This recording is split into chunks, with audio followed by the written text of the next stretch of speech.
Yeah, you're listening to the world's famous Supreme. Go down.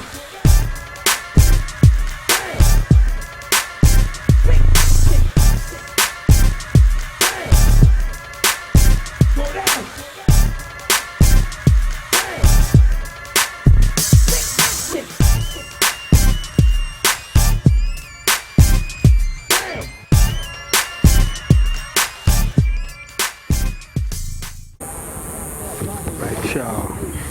Mr. Wiggles' Black Book Journal. Gonna talk about The Rock. I start to walk, give her a very sophisticated walk. Cause she looks so good like she wants some fun. I do the very best to get her attention. Just pull out the bank like up the gold. Put my hands on my hips and start acting real cold. It's just another game of catching a breeze. A little something that I learned from the street to sit. Time to pop a little shit. To talk to all the fathers that don't want to quit. I can't help myself. Alright, y'all. This is gonna be a quick one right here. So we're gonna talk about rock. A lot of controversy on the rock and its comparison to breaking. In real truth, they really were two separate dances, but there seems to be a similarity in how the triple OG B-boys danced in comparison to rock.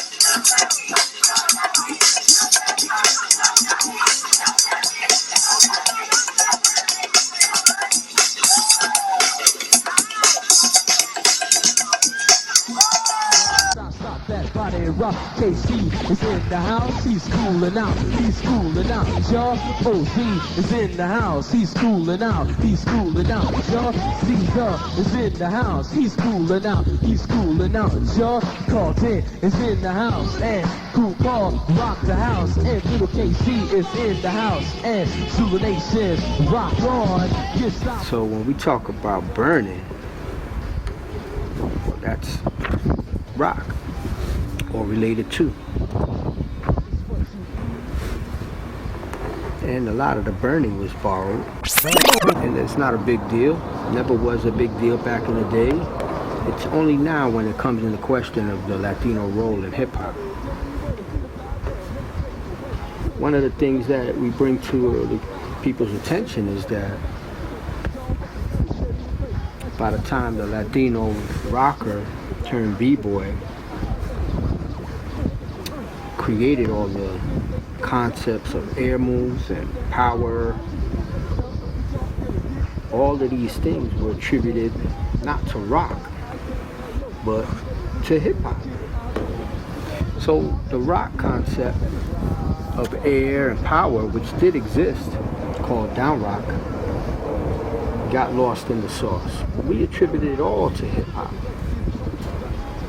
Because in truth, you know, Latinos from my generation embraced hip-hop culture. So it was okay for us to say everything we did was hip-hop. But now with all the complexities of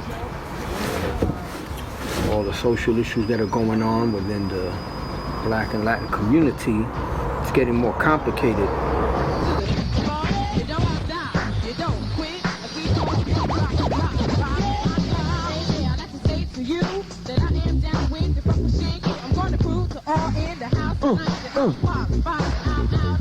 But I think the main thing that we got to focus on is that a lot of young generation today can't seem to hack the possibility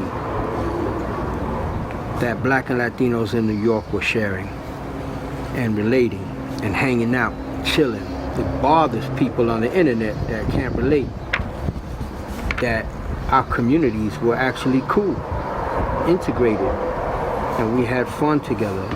Because in a lot of other social issues, cities with social issues, they didn't have the same relationship we had.